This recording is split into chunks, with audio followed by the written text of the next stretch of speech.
గతంలో టీఆర్ఎస్ పార్టీలో ఉండి వాళ్ళకి మేనిఫెస్టో పెట్టి పక్కకు పెట్టడం మోసం చేయడం అలవాటు కాబట్టి మేము కూడా అట్లా చేస్తాం అనుకుంటున్నాం. మీరు ప్రతి దాన్ని అడగలేదు అధ్యక్ష. వచ్చిన రెండవ రోజే ప్రతిపక్షం అంటే దాని ప్రతిపక్షానికి మీకు లేదు, మీరు ప్రతిపక్షం కాదు, ఫ్రస్ట్రేషన్ పక్షం. అధికారం పోయింది, ఏం చేయాలి? ఆయన అంటున్నాడు మా రేవంత్ రెడ్డి గారు కాదు, మన హరీష్ రావు గారు అంటున్నారు నేనే సీఎం అయితే అని.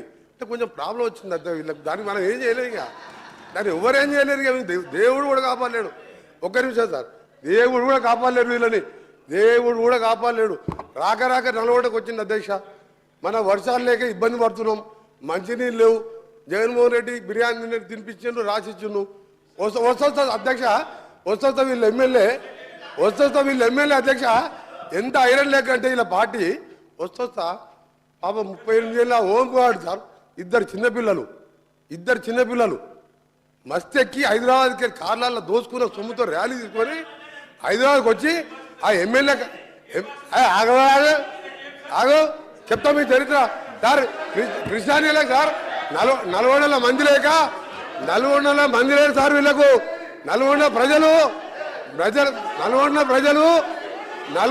ప్రజలు చీదరించారు, 40 ప్రజలు టీఆర్ఎస్ బహిష్కరించారు.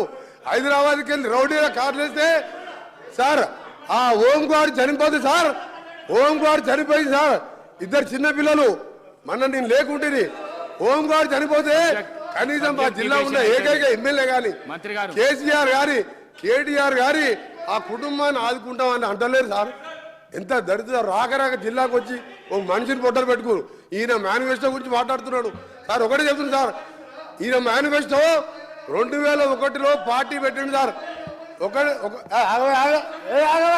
కేటీఆర్ నీ దుకాణం మంది మంత్రి గారు దుకాణం మంది సార్. ఒకటి సార్ అసలు పాయింట్కి వస్తున్నా సార్, అసలు పాయింట్కి వస్తున్నా. అరే మీ చరిత్ర చెప్తా సార్. 2001లో సార్ కేసీఆర్ గారు పార్టీ పెట్టిండు సార్. కేసీఆర్ గారు పార్టీ పెట్టిండు.